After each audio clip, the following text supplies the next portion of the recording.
je m'appelle Jean-Michel Aupan, pour ceux qui ne me connaissent pas. Je travaille donc au CNRS à l'archivage des textes anciens en langue maya, alors qui sont en fait toute une famille de langues amérindiennes,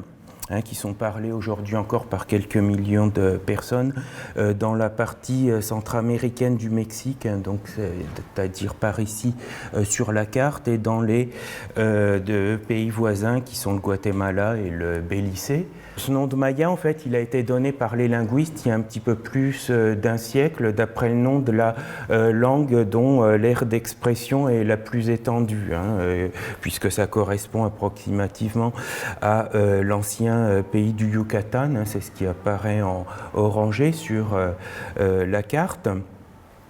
Et cette langue maya du Yucatan donc, est toujours ce qu'on appelle le maya proprement dit, même si de plus en plus aujourd'hui on a tendance à l'appeler le yucatec pour la distinguer, au moins en français, des autres langues de la même famille qui sont donc depuis plusieurs décennies appelées aussi des langues mayas, comme par exemple le quiché, le kaqchikel, qui sont parlés plus au sud, en fait, dans la région des hautes terres du Guatemala, donc en bas de la zone coloriée étendue, là, qui représente en fait l'aire de distribution de l'ensemble des langues de la famille. Et puis alors, ce qu'il y a d'exceptionnel dans le cadre des langues d'Amérique avec ces langues mayas, pour les principales d'entre elles, c'est qu'elles ont été écrites pendant pas moins de 2 millénaires avant l'arrivée des Européens, au moyen d'un système graphique normalisé que les Mayas avaient élaboré pour transcrire leur langue. Et ce système, donc, c'est ce qu'il est convenu communément d'appeler l'écriture maya, dont on peut donc voir ici un exemple avec le déroulé photographique de ce gobelet K6751, un gobelet en céramique, alors qui nous fait un peu comprendre aussi pourquoi les premiers savants qui ont tenté de déchiffrer ça au XIXe siècle ont parlé d'hiéroglyphes, puisque donc on y voit beaucoup de signes qui représentent assez clairement des têtes, on voit aussi des parties de corps humain ou animal, même si aujourd'hui on parle plutôt de glyphes mayas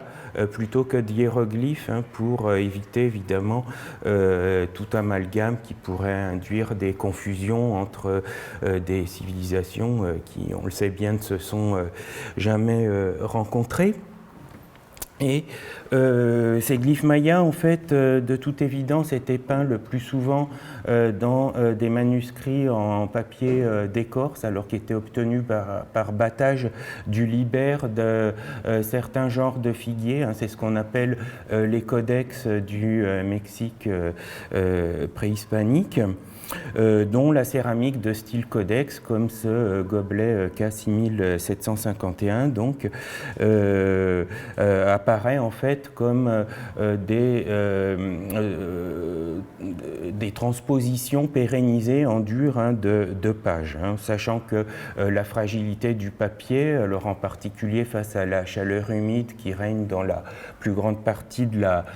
zone maya, a eu pour conséquence que l'immense majorité de ces codex précolombiens ont disparu. Mais heureusement, des milliers d'inscriptions nous sont tout de même parvenues, alors en particulier de l'époque dite classique, entre les 3e et 10e siècles, alors parce qu'elles ont été gravées ou peintes, comme ici, sur la vaisselle d'apparat des élites dirigeantes, ou sur de nombreux monuments en pierre aussi, alors dont le type le plus représentatif est certainement le mégalithe du genre stèle, comme ici la stèle 4 de Copan, au Honduras, dont l'ouest faisait partie à l'époque aussi de la zone maya. Et pour les époques moins reculées, alors notamment celles qu'on appelle le post-classique récent, dans les derniers siècles avant l'arrivée des Espagnols, en fait la disparition presque totale des sources est aussi grandement imputable aux destructions de l'Inquisition espagnole, qui avait vu dans les écrits mayas en fait la manifestation d'une culture païenne qu'il fallait combattre au nom de la foi catholique. Alors par rapport à ça, ici on peut voir un passage d'un rapport qui a été écrit en 1566 par un religieux espagnol qui s'appelait Diego de Landa. Alors c'était un moine franciscain qu'on avait envoyé au Yucatan avec pour mission de convertir donc les Mayas au catholicisme. Puis quelques années plus tard d'ailleurs il est devenu le premier évêque du Yucatan. Et puis donc ces quelques lignes me paraissent très significatives en fait de ce qui s'est passé au XVIe siècle en pays maya, qui est ce qu'on peut qualifier d'ethnocide, puisqu'il y a vraiment eu l'ambition intentionnelle d'anéantir la mémoire de la culture du peuple vaincu, puisque donc là, si je traduis, il est dit que ces gens donc utilisaient aussi certains caractères ou lettres avec lesquels ils écrivaient dans leurs livres leurs choses anciennes et leurs sciences, et avec elles, c'est-à-dire ces lettres, des figures et des signes dans les figures. Ils comprenaient leurs choses et les faisaient comprendre et les enseignaient. Nous avons trouvé un grand nombre de livres avec ces lettres, et parce qu'il n'y avait autre chose qui ne soit superstition et mensonge du démon, nous les leur avons tous brûlés, ce qui provoquait leur étonnement et les affligeait. Donc évidemment on comprend comment en quelques décennies l'usage d'une écriture qui avait été utilisée pendant si longtemps pour transcrire donc les langues mayas a été en fait tout simplement aboli pour être remplacé par l'usage exclusif de l'alphabet latin qui avait été introduit par les Espagnols, donc du moins dans les régions qu'ils contrôlaient. Puisque en fait on sait que l'usage de l'écriture glyphique a perduré encore un peu plus d'un siècle dans les régions du sud et de l'est de la péninsule yucatèque qui en fait n'ont été conquises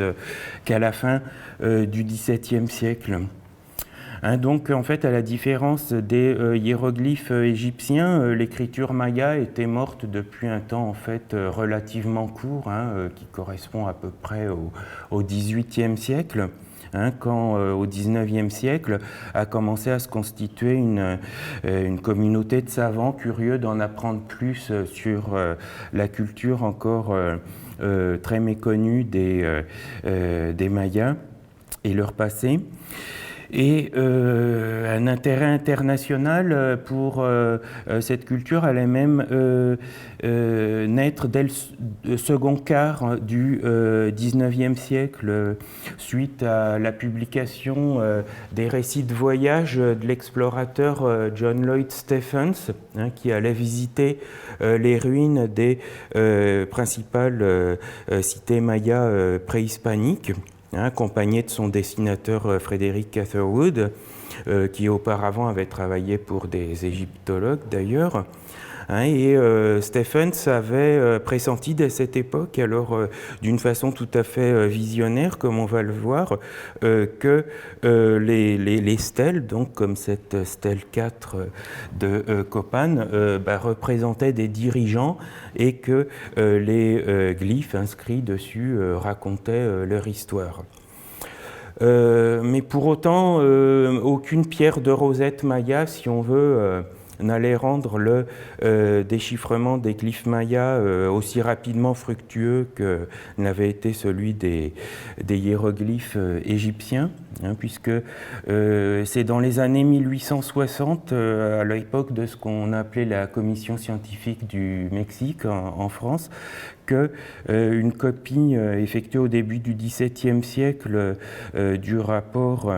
écrit par Diego de Landa, donc qui s'appelait Relación de las cosas de Yucatán, la relation des choses du Yucatan, a été retrouvée. C'est une redécouverte qui a été faite par un abbé français d'ailleurs, qui s'appelait Charles-Étienne Brasseur de Bourbourg.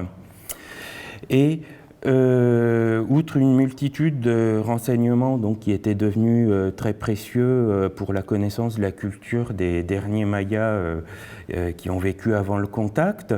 Diego de Landa donnait dans la relation des choses du Yucatan 3 séries d'informations exceptionnelles au sujet de l'écriture. Alors l'une d'elles était la liste des 20 signes du cycle divinatoire de calendrier qu'on appelle le Tzolk'in. Alors c'est ce qu'on voit ici arrangé un peu à ma façon pour que ce soit plus clair, parce qu'en fait dans le manuscrit ça se présente comme une série d'annotations en marge d'un chapitre qui est consacré à la description des fêtes dans le calendrier. Alors, dont Landa a également donné la liste des glyphes des 18 périodes de 20 jours. C'est ce qu'on appelle des winal, des sortes de mois de 20 jours de l'année solaire dite Chab, et auquel on ajoutait une période complémentaire de 5 jours pour repartir sur un nouveau cycle de Chab de 365 jours. Et puis la troisième série, elle, en fait, c'est une sorte d'abécédaire que Landa présentait comme étant l'alphabet des Mayas, avec quelques exemples d'assemblage de lettres, et puis même une petite phrase qui figure en bas. Là, en fait, c'est Mankati, ce qui veut dire « je ne veux pas ». Donc l'abbé Brasseur de Bourbourg, évidemment, a vite compris le grand intérêt qu'allait présenter ce document. Et puis il s'est même emballé un petit peu vite, en pensant que ça allait être sa pierre de rosette des glyphes mayas, la clé en fait qui allait lui permettre de déchiffrer rapidement les textes des 3 codex mayas qui étaient alors connus de la communauté mayaniste, comme le codex de Madrid, dont on voit ici un extrait. Et puis dont il avait contribué à retrouver un fragment.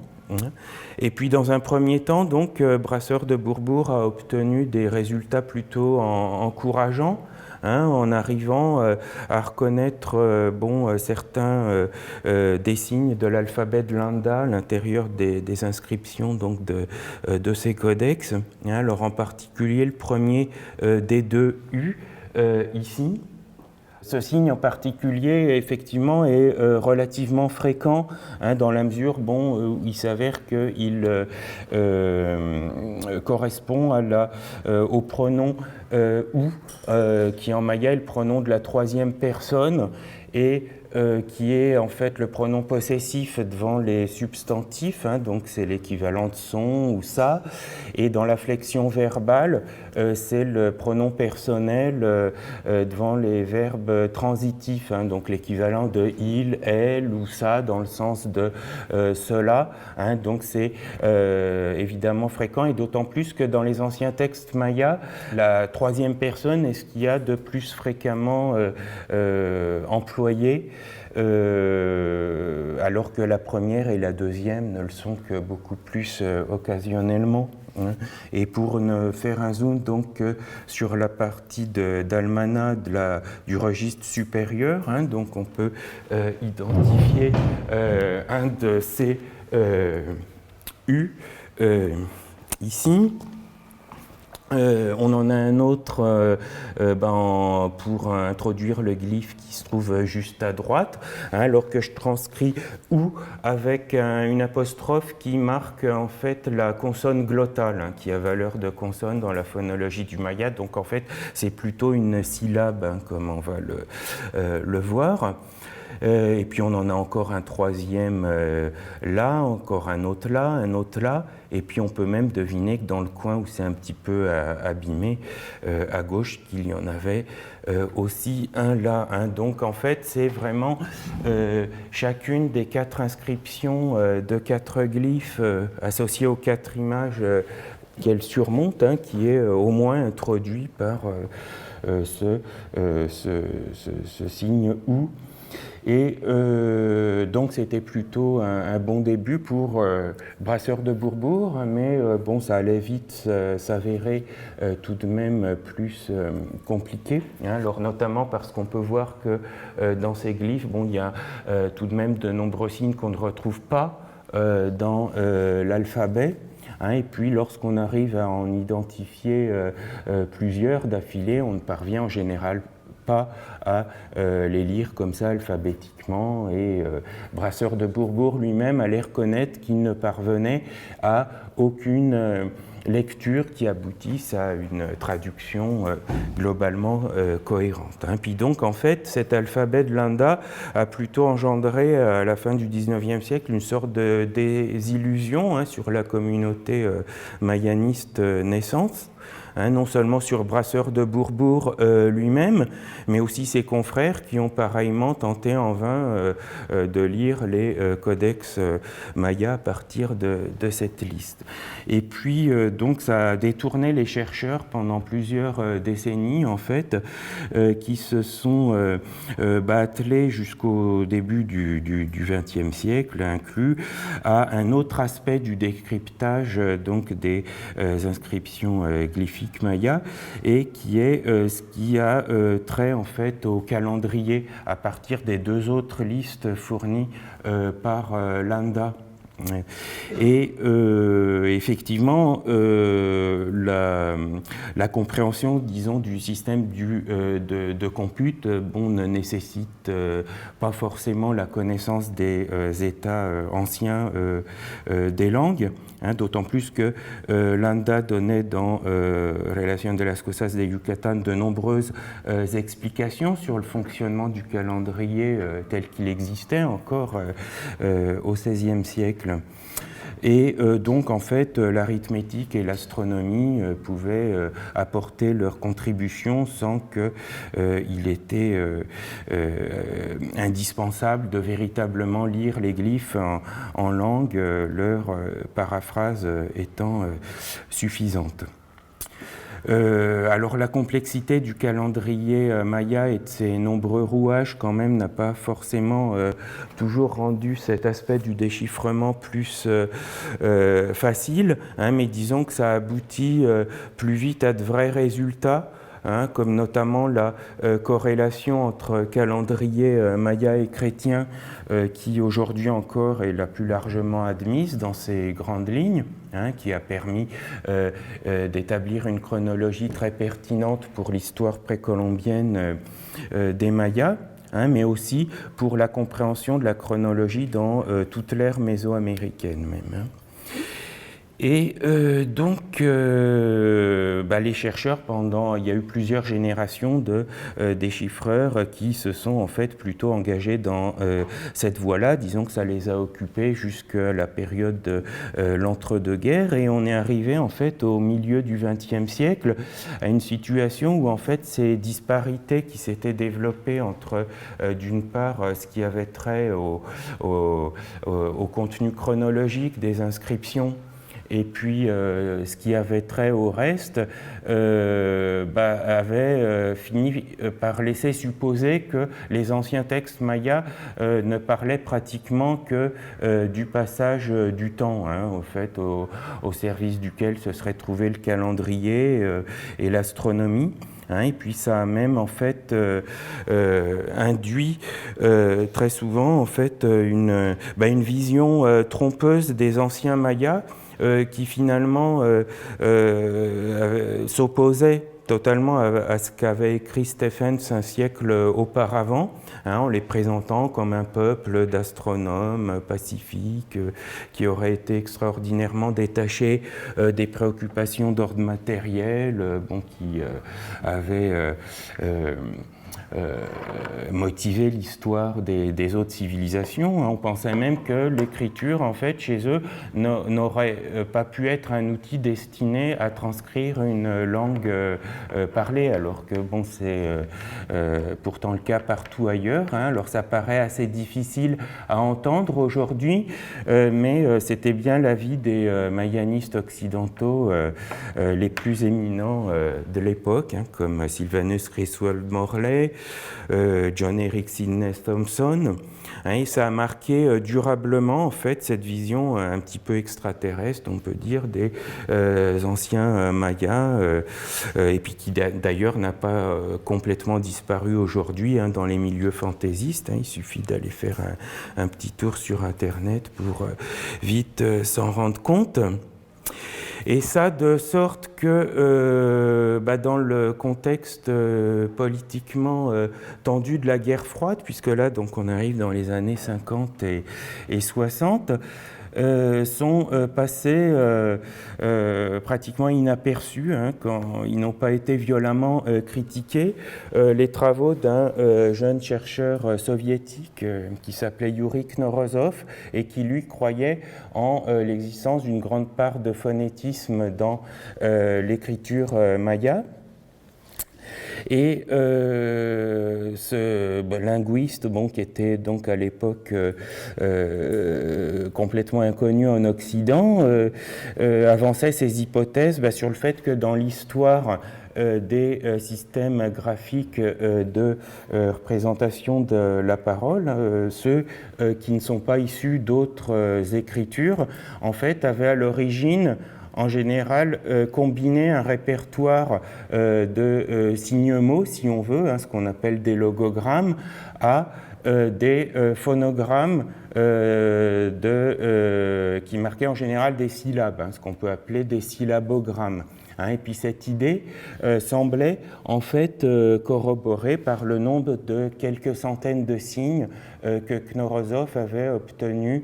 en cataloguant en fait les signes des inscriptions des codex. Un nombre trop élevé pour une écriture exclusivement composée de phonogrammes et en même temps trop bas pour être un système complètement logographique. Alors l'idée très innovante qu'a eu Knorozov,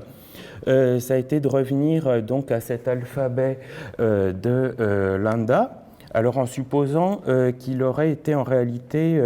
une partie d'un syllabaire, en l'occurrence la liste des phonogrammes mayas, qui marquait les sons qu'on prononce en récitant l'alphabet latin en espagnol, et que donc après les trois signes A, alors qui en fait marqueraient la syllabe A, donc avec coup de glotte et puis A, et bien les signes pour B, ici il y en a deux, marqueraient non pas la consonne B, mais la syllabe B. D'autant plus qu'on peut observer que la première des deux graphies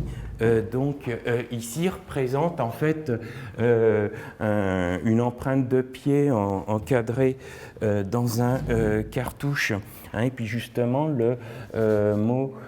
qui signifie chemin en maya, c'est B avec une aspiration finale, donc une consonne faible qui est susceptible de facilement tomber par acrophonie pour évoluer vers la syllabe B. Et puis, donc, de la même façon, le signe pour C ne serait pas la consonne C, mais un syllabogramme de valeur C, etc. Et c'est effectivement ce que pouvait laisser aussi supposer l'absence dans cette liste des signes de valeur syllabique autres que celles qui correspondent à la prononciation des lettres de l'alphabet en espagnol, mais dont certains étaient néanmoins donnés dans les exemples d'assemblage de lettres, comme par exemple le J dans le deuxième assemblage à droite, mais aussi le Ma et le Ti dans l'exemple de phrase. Alors, Knorozov a testé ça avec les textes des codex, et de façon cette fois souvent efficace, mais cette théorie était si avant-gardiste pour l'époque que Knorozov n'a été traduit en Occident qu'en 1967, et seulement en partie. Néanmoins, l'Allemand Günther Zimmermann, qui avait entre-temps eu l'occasion de rencontrer Knorozov dans un congrès des américanistes, avait en 1956 publié ce qui de fait peut être considéré comme étant le premier inventaire véritablement méthodique des signes de l'écriture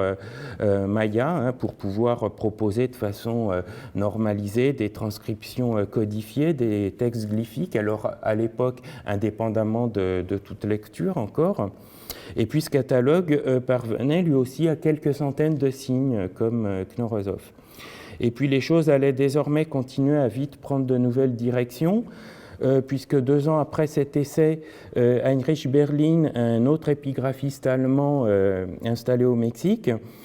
s'intéressait cette fois au contenu des inscriptions de l'époque classique et publiait une étude sur un type spécifique de glyphes qu'il qualifiait de glyphe emblème, parce que chacun semblait caractéristique d'une cité, ce qui a permis à Berlin de montrer que les inscriptions mayas ne parlaient donc pas que de compute, mais qu'elles avaient aussi une dimension historique en faisant allusion à des lieux réels et identifiables. Et Berlin est même allé plus loin en identifiant sur le spectaculaire sarcophage du Temple des Inscriptions que les archéologues mexicains avaient depuis quelques années découvert à Palenque. Et alors, on voit ici ce qui est gravé autour de la cuve qui contenait le corps. Alors, les glyphes qu'il voyait associés aux glyphes emblèmes. Alors, ça, c'est le 4e côté. Alors là, on a un glyphe emblème, donc là c'est le glyphe emblème spécifique de Palenque, là aussi avec une forme céphalomorphe, c'est-à-dire dont un signe représente un visage, mais qui est en fait un allographe, une autre graphie pour le même signe qu'on retrouve ici en forme ordinaire dans le 3e glyphe emblème. Et puis donc, il a supposé que les glyphes qui allaient avec chacun de ces glyphes emblèmes et puis qui semblaient associés donc aux figures humaines, eh bien, étaient les noms de ces personnages. Et puis donc, ce sont des figures que Berlin a par conséquent considérées comme des personnages historiques, qui représentent donc des êtres humains qui ont réellement vécu et non des dieux, par exemple, du temps. Alors très vite, des résultats analogues allaient parallèlement être obtenus par Tatiana Proskouriakov, dont tu as parlé ce matin, qui était une historienne d'art en fait, d'origine russe installée aux États-Unis, et qui, en travaillant sur des groupes de textes monumentaux à Piedras Negras, puis à Yaxchilán, a reconnu elle aussi, alors sans avoir eu plus que Berlin une idée de leur lecture à cette époque, elle a reconnu certains types de glyphes dont la présence était récurrente dans ces ensembles, d'une façon qui, par la durée moyenne des cycles de dates qu'on savait très bien déchiffrer à l'époque et qui étaient indiqués et qui semblaient correspondre approximativement à la durée d'une vie humaine, laissait présager que ces glyphes en fait devaient désigner des événements qui ont marqué la vie des personnages historiques figurés comme protagonistes de chaque groupe. Alors ensuite, c'est l'épigraphiste David Kelly qui, aux États-Unis, a été le promoteur le plus actif des théories de Knorozov et puis de ce genre de nouvelles approches historiques, avec dès 1966 le déchiffrement dans les inscriptions de Chichen Itza du glyphe anthroponymique d'un personnage alors dont le nom était composé alors en haut à gauche d'un signe qu'on retrouve dans l'alphabet de Lambda, en fait, qui est la 2e lettre K. Alors en fait, c'est le syllabogramme de valeur A, glottalisé, suivi au-dessous du 2e Q, c'est-à-dire du syllabogramme de valeur OU. Et puis en haut à droite, là on a un signe en forme de résille à l'intérieur d'un cartouche que lui on retrouvait comme complément initiale du glyphe du 16e mois Pash, dans la liste des glyphes du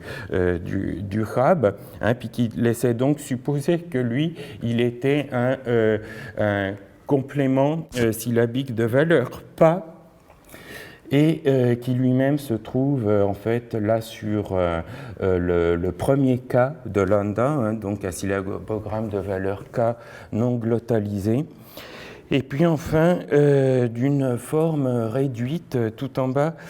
d'un signe qui est introduit dans les cosmogrammes, le logogramme du jour et du soleil, Kin, qui est bien identifié d'après les glyphes du calendrier, pour son utilisation pour le glyphe de l'Est, Lakin, et puis que donc on pouvait supposer être syllabogramme de valeur La.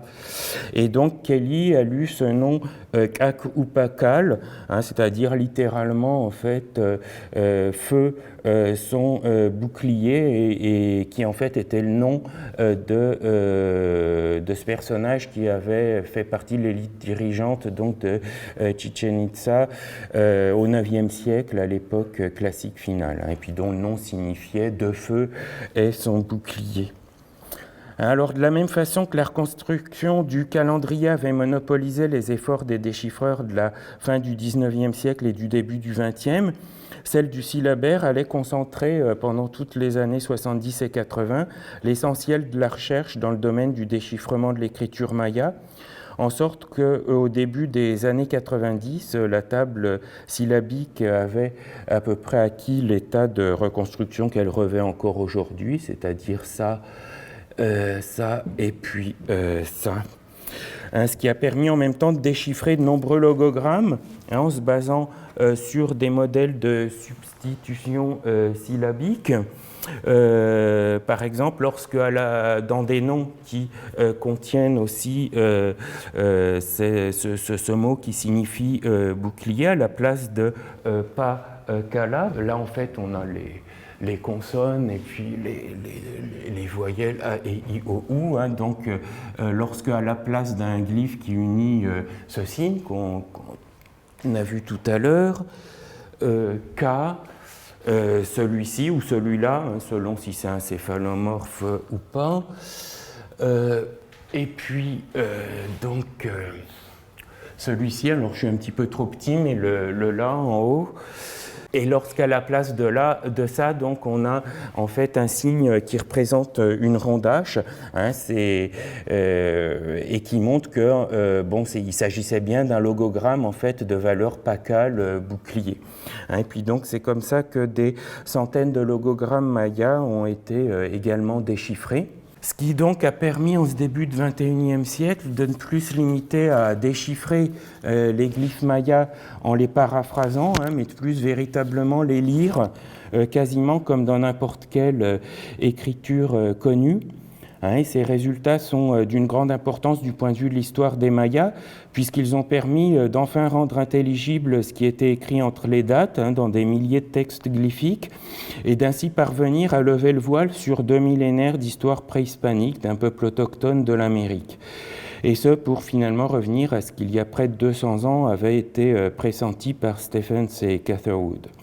Donc, pour finir avec ce petit historique du déchiffrement, un exemple que je trouve tout à fait significatif de ce revirement est l'hôtel Q de Copan, que dans les années 50, on considérait comme représentant un congrès d'astronomes mayas qui se serait tenu en 763 dans cette cité pour faire état de la découverte de la durée exacte des intervalles de temps entre les éclipses.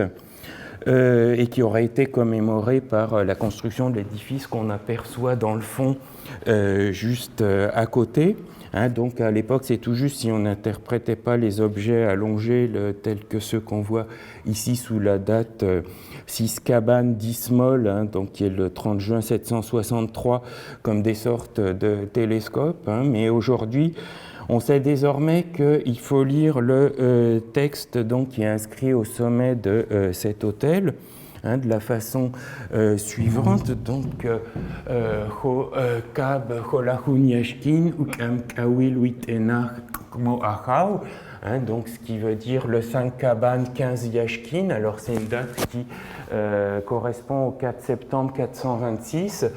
C'est le recevoir ou la réception du Kawil, alors qui était le sceptre, c'est le nom d'une divinité et qui désigne aussi le sceptre de la royauté maya, qui était à l'effigie de cette divinité. Donc c'est une expression qui signifie l'avènement, l'accession au pouvoir dans la maison de fondement du lignage du seigneur Kukmo. Alors un nom qui signifie en fait le Quetzal Ara.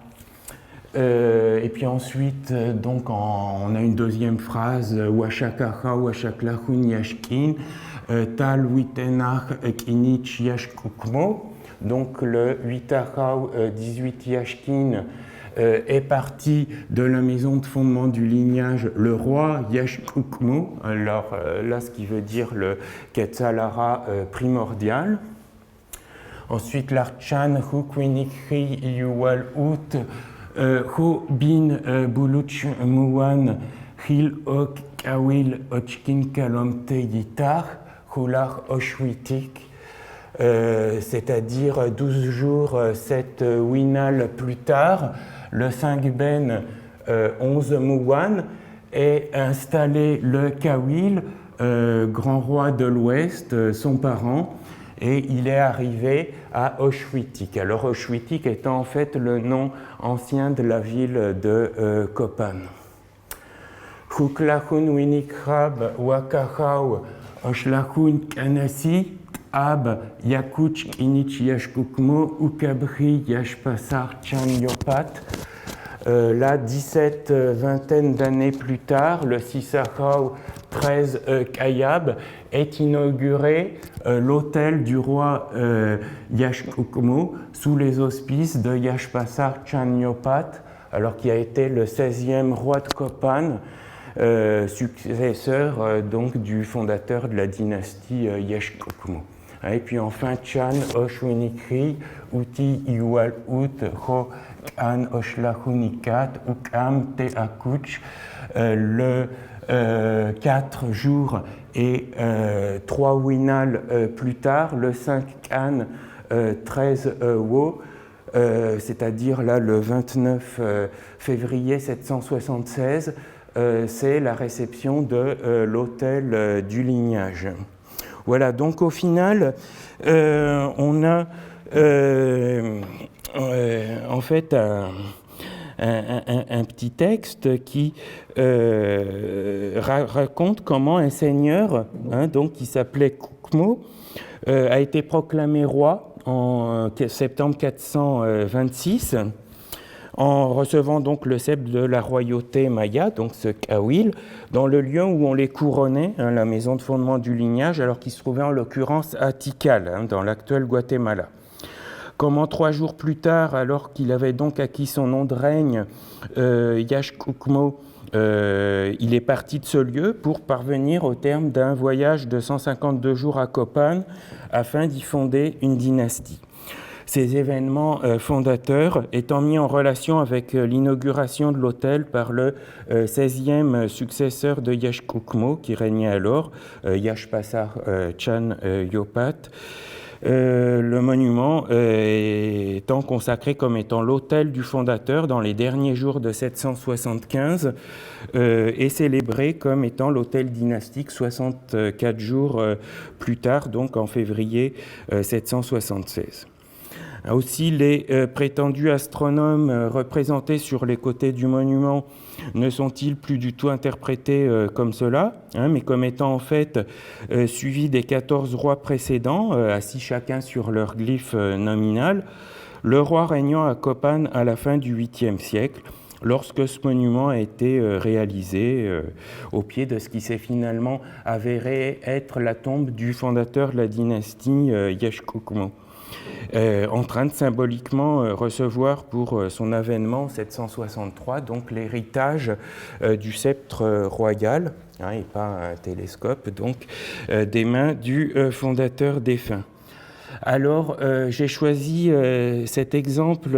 bon, non seulement parce qu'il est assez significatif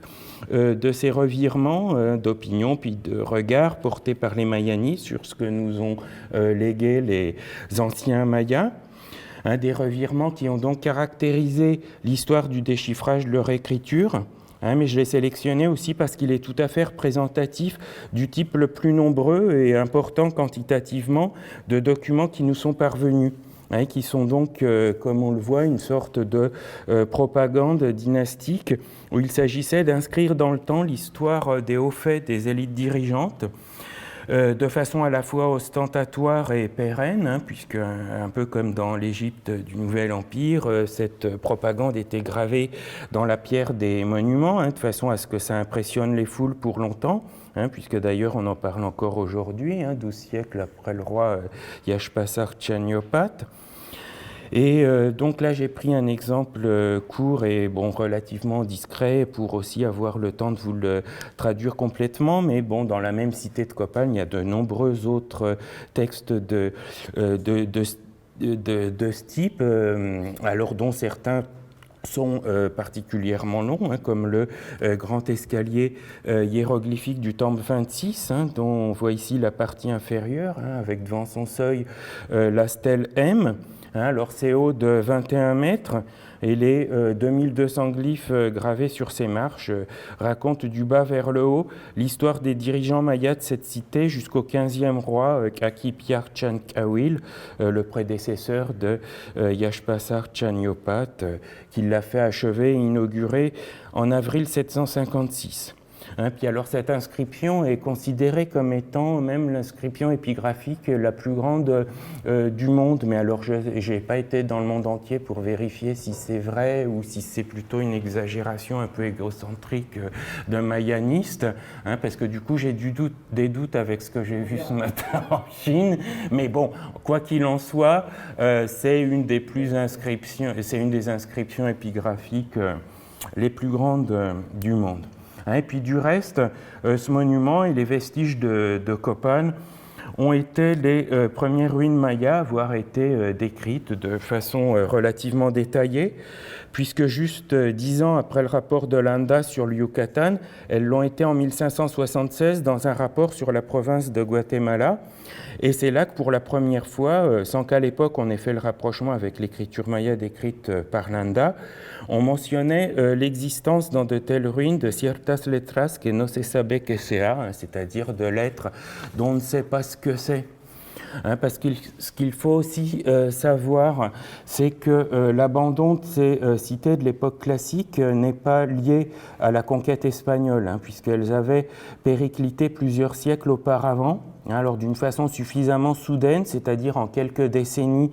seulement, pour qu'on puisse parler d'un effondrement maya classique, puisque Copan tombe en 822 et la quasi-totalité des cités de la région centrale qui avaient quelques siècles auparavant été le berceau de la culture maya classique ont suivi les unes après les autres à partir du deuxième quart du IXe siècle. De sorte que les dernières cités classiques tombent au début du Xe siècle. Alors cet effondrement maya classique est un phénomène qui reste encore mal expliqué, mais qui semblerait être lié à la conjonction d'un ensemble de paramètres délétères sur fond de surpeuplement, puisque au 8e siècle, la forêt que depuis les gravures de Catherwood au 19e siècle, on associe souvent au paysage des cités mayas, était largement déboisée dans la plus grande partie de la péninsule yucatèque, et que ces régions étaient à l'époque parmi les plus densément peuplées au monde, alors que les rendements agricoles étaient à la fois limités et fragiles, puisque la production de nourriture reposait en partie non négligeable sur une agriculture sur brûlis, même si des espaces grandissants avaient été consacrés à des systèmes de champs surélevés hautement productifs dans les régions marécageuses et à des cultures en terrasse dans les régions avec du relief, et puis aussi qu'une agriculture très productive en maïs, courges et haricots, c'est ce qu'on appelle le système mésoaméricain de la milpa, était largement pratiquée même en agglomération, y compris dans les périphéries des plus grandes cités. Mais la pénurie de bois est en même temps liée à l'activité architecturale croissante, Et bon, ce qui peut paraître un peu paradoxal, en particulier, c'est lié à la construction des grands monuments en pierre, du genre pyramide, etc.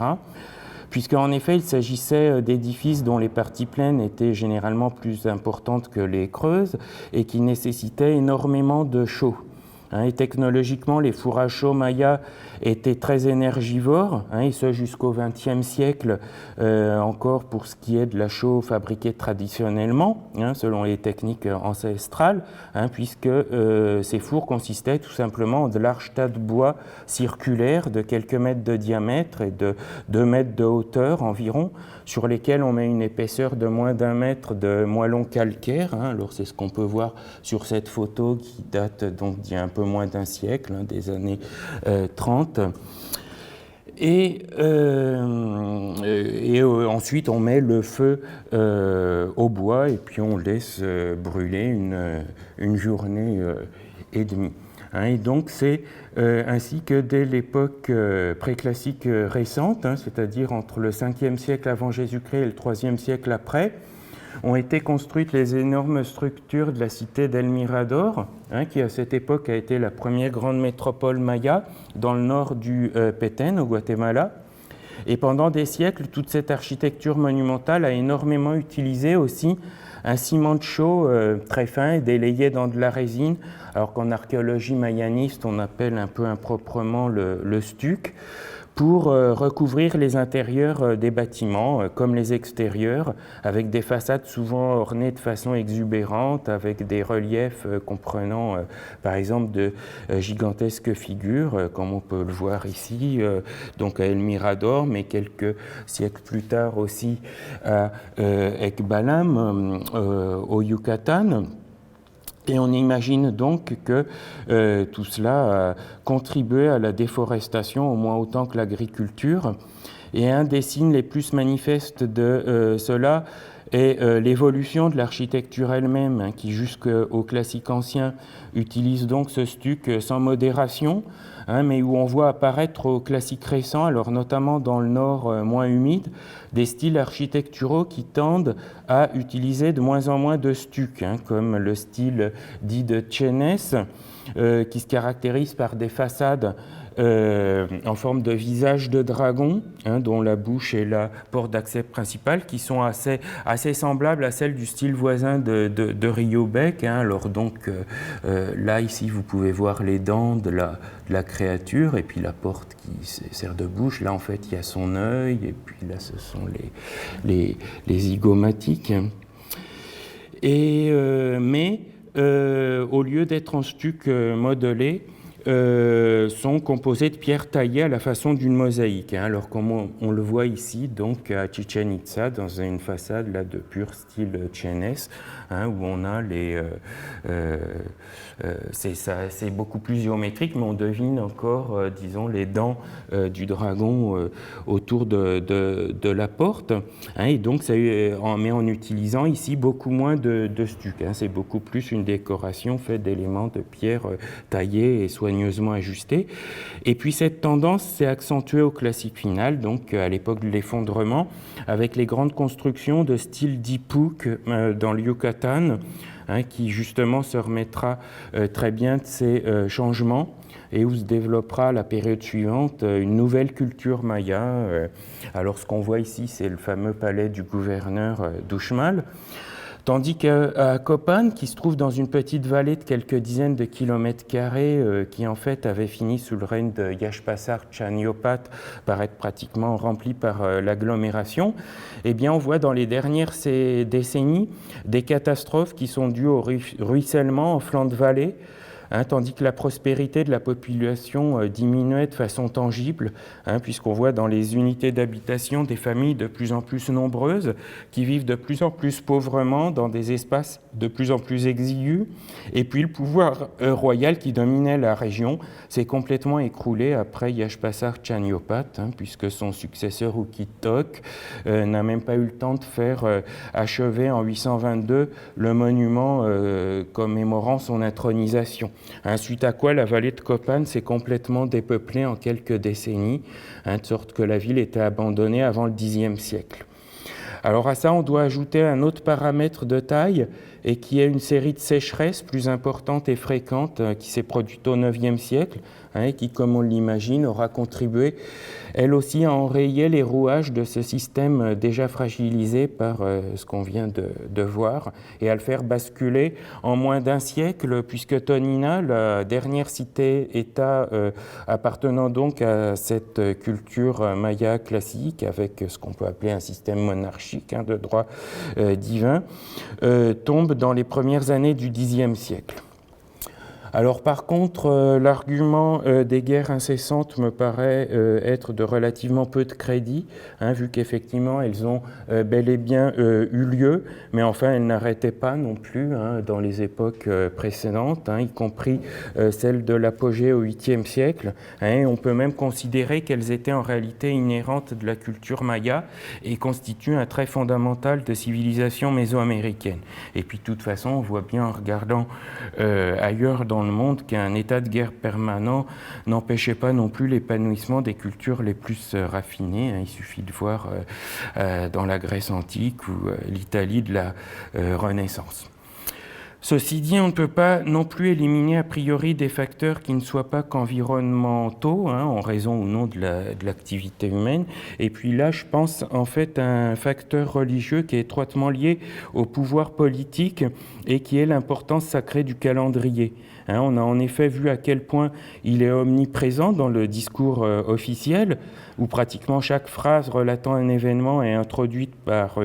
une date qui donne précisément le jour auquel ça s'est passé, avec une volonté d'articuler ça à des bornes importantes du calendrier. Alors il est bien connu que ce calendrier est composé de nombreux rouages parfois complexes dans la culture maya, mais l'un des plus importants est celui des katuns, des unités de temps qui valent 20 années de compte de 360 jours, c'est-à-dire 7200 jours. Et par exemple, dans le texte de l'hôtel Q de Copan, donc on a vu tout à l'heure la date d'inauguration du 6 Akau, 13 Kayab, donc qui correspond alors au 27 décembre 775, correspond à l'achèvement de ce qu'on appelle un Khotun. En fait, c'est un quart de Katun, c'est 5 années de compte, et puis donc ça marque l'accomplissement du premier quart du Katun en cours. Et ces katuns, donc leur moitié ou leur quart, étaient l'objet d'un véritable culte officiel du temps, célébré par la réalisation de monuments et des cérémonies durant lesquelles les souverains, qui étaient considérés comme des dieux vivants, des interprètes et intercesseurs des forces sacrées de l'univers, et par conséquent aussi les premiers devins aux yeux de leurs sujets, avaient à charge d'établir les pronostics pour la période à venir, comme de véritables maîtres du temps. Alors cette idéologie s'exprimait donc par un souci constant d'ancrer l'histoire par rapport à cette grille conceptuelle du temps, en remontant souvent à de lointains événements mythiques du passé pour justifier l'origine divine et fondatrice des dynasties, en des temps parfois éloignés de bien plus que l'âge même actuellement estimé de l'univers, dans la théorie du Big Bang, parce que comme dans l'Inde ancienne, on a chez les Mayas des cycles de temps extraordinairement grands, mais dans bien des cas, même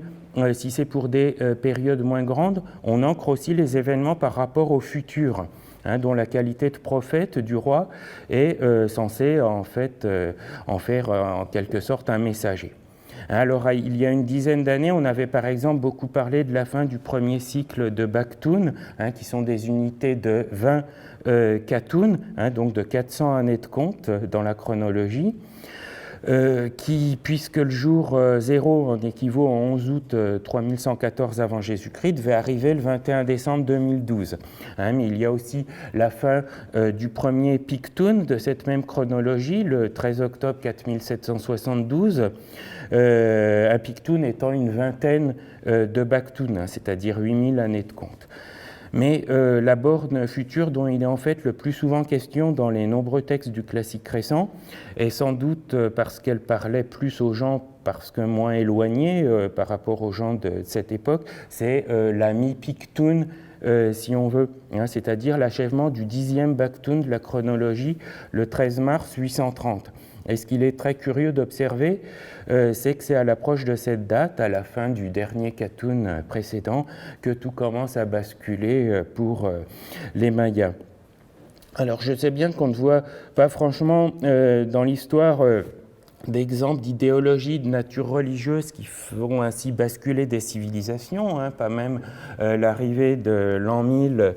en Europe, qui, on le sait, avait pourtant terrifié bien du monde. Mais cette date de 830 paraît tout de même bien concomitante avec la période où tout va commencer à s'emballer et puis s'effondrer pour les Mayas. Et je pense, pour le coup, qu'elle pourrait tout de même être un de ces paramètres qui, ajoutés à d'autres, auront définitivement mis en œuvre le mécanisme d'autodestruction de toute une certaine culture, en se manifestant en l'occurrence par du discrédit massivement nourri envers des élites qui s'autoproclamaient maîtres du temps, mais qui étaient impuissantes face aux catastrophes en série qui n'arrêtaient plus de s'enchaîner. Donc là, je reviens sur l'image initiale de ma présentation, à savoir l'inscription du bloc 33 de l'escalier hiéroglyphique de la Corona, qui à l'époque du grand roi de Khan, Yuknom-Yitzhak, entre 686 et 695, mentionne l'achèvement futur du 10e Baktun de la chronologie. Donc ici c'est marqué ce Utom, cela arrivera, donc c'est le futur. Le 7 Achau 18 Sip, donc c'est ce fameux 18 mars 830. Lorsque Yuknom-Yitzhak, qui est nommé ici, aura 13 Qatun, comme s'il aurait pu vivre un quart d'un millénaire. Et puis ensuite, donc, cela est articulé, en fait, on s'est renvoyé à la borne donc, du 4 Achau 3 Kankin, 3 Baktun plus tard, c'est-à-dire le 21 décembre 2012. Voilà, donc merci de m'avoir écouté, puis je m'excuse d'avoir probablement dépassé mon temps de parole, mais voilà, si je suis disposé à répondre aux éventuelles questions.